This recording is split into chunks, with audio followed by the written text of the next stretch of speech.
এইটাই ওই জন্যে বজ্রপাত মেঘে মেঘে ঘর্ষণ হয়, তার ফলে তোমার হচ্ছে এইভাবে তোমার আওয়াজটা আসে। আগে আলো দেখা যায়, যখনই ঘর্ষণ হয় একটা আলো উৎপন্ন হয়, সেই আলোটা আগে চলে আসে। তাহলে তখন কি করতে হবে? যেখানেও শুরু করতে হবে, কিন্তু গাছের তলায় নয়। কি বলেছেন, গাছের তলায় মোট মাছ ধরে নেবে, সেই জন্য গাছের তলায় থাকবে না। বাড়িতে কি করতে হয়?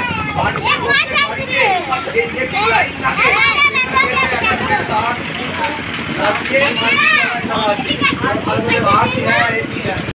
বন্ধ করে নিতে হবে, দরজা বন্ধ করতে হবে। আর বজ্রপাত শুরু হলে সব দরজা বন্ধ করে ঘরের ভেতর রাখতে হবে। লোহার জিনিস হাত দেবে না, লোহা বা যেগুলোর মধ্যে দিয়ে কারেন্ট যায় সেরকম জিনিসে হাত দেবে না। কি করতে হবে? কাঠের ওপরে, কাঠের তক্তায়, কাঠের পিঁড়ি, কাঠের চেয়ার, এইসবের উপর বসে রাখলে কিচ্ছু হবে না।